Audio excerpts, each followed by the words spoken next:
സുഹൃത്തുക്കളെ, അടുത്തൊരു ബെല്ലോടുകൂടി നാടകം ആരംഭിക്കുകയായി.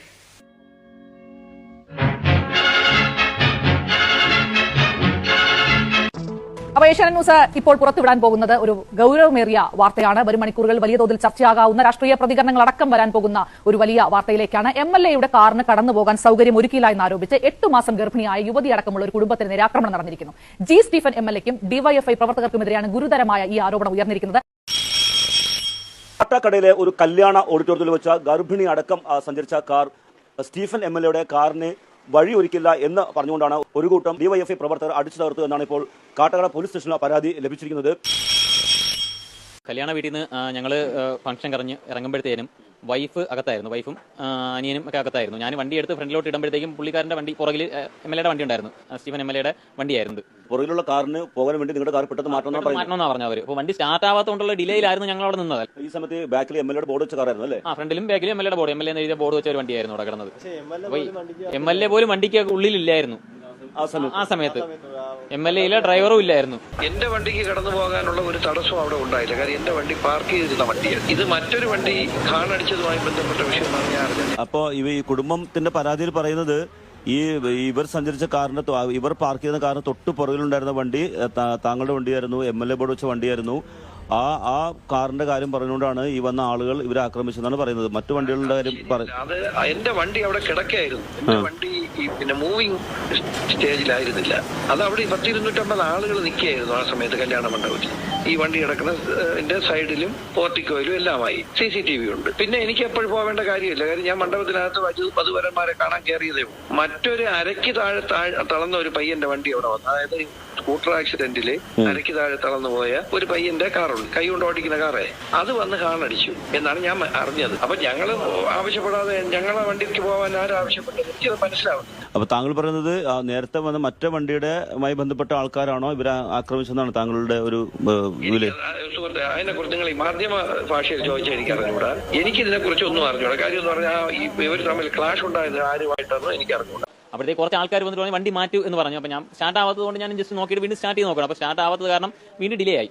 എന്നിട്ട് പിക്ക് ചെയ്ത് പോകാൻ വേണ്ടിയിട്ട് ഇരിക്കുമായിരുന്നു. അപ്പോൾ വണ്ടി ഫ്രണ്ടിൽ കയറിയിട്ട് പിന്നെ വണ്ടി സ്റ്റാർട്ട് ചെയ്യാൻ നോക്കിയിട്ട് വണ്ടി സ്റ്റാർട്ട് ആവുന്നില്ലായിരുന്നു. അപ്പോഴത്തേക്ക് എടുത്ത് മാറ്റ് എന്നൊക്കെ പറഞ്ഞിട്ട് അവർ കുറച്ച് റോങ് തെറിയൊക്കെ വിളിച്ചായിരുന്നു. അപ്പോഴത്തേക്ക് ഞാൻ വണ്ടി പിന്നെ സ്റ്റാർട്ടായി എന്നിട്ട് പുറത്തോട്ട് ഇറങ്ങി. ആ മണ്ഡപത്തിന്റെ പുറത്ത് ഇറങ്ങിയപ്പോഴത്തേക്ക് ഒരു 10-50ഓളം ആൾക്കാർ വണ്ടിക്ക് ചുറ്റും വളഞ്ഞായിരുന്നു. വണ്ടിക്ക് ചുറ്റും വളഞ്ഞ് എന്നെ ആക്രമിച്ചു. എൻ്റെ കൈയൊക്കെ വലിച്ച് ഓടിച്ചായിരുന്നു. എൻ്റെ മൂക്കിനൊക്കെ ചെറിയ ഫ്രാക്ചർ ഉണ്ട്.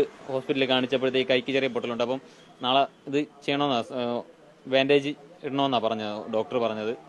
ഏതെങ്കിലും മെഡിക്കൽ കോളേജിൽ എവിടെയെങ്കിലും പോയിട്ട് മൂക്കിനും ചെറിയ ഇതുകൊണ്ട്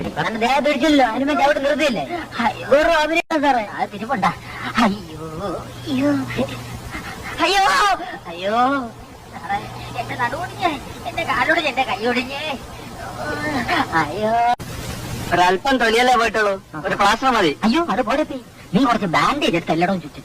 എന്തിന്? ചുമ്മാ ഉള്ള പ്ലാസ്റ്ററെല്ലാം എടുത്ത് വലിച്ചാരി ചുറ്റും.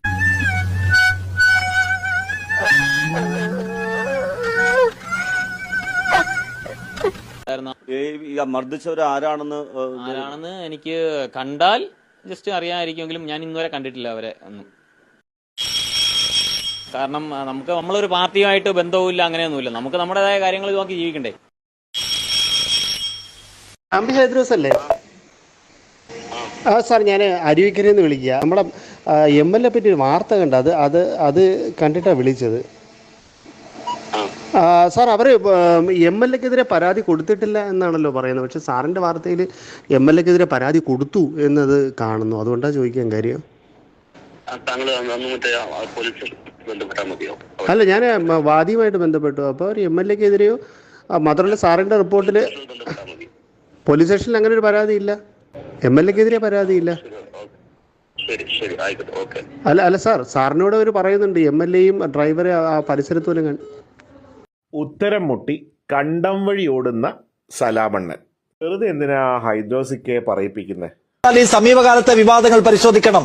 അതിപ്പോ സെൽവരാജ് വീടിന് തീവച്ചു, എന്നിട്ട് CPM-ന്റെ തലയിൽ വെക്കാൻ നോക്കി. സതികുമാരി സ്വയം മുടിമുറിച്ചു, CPM-ന്റെ തലയിൽ വെക്കാൻ നോക്കി. ലീന KPCC അംഗം സ്വന്തം വീടിന് മകൻ കല്ലെറിഞ്ഞു, അത് കുറച്ചു ദിവസം CPM-ന്റെ തലയിലിരുന്നു. KM അഭിജിത്ത് MK അഭി എന്ന പേരിൽ കള്ളപ്പേരിൽ ഈ കോവിഡ് പോസിറ്റീവ് ആയപ്പോ അത് പറയാതെ നടന്നു.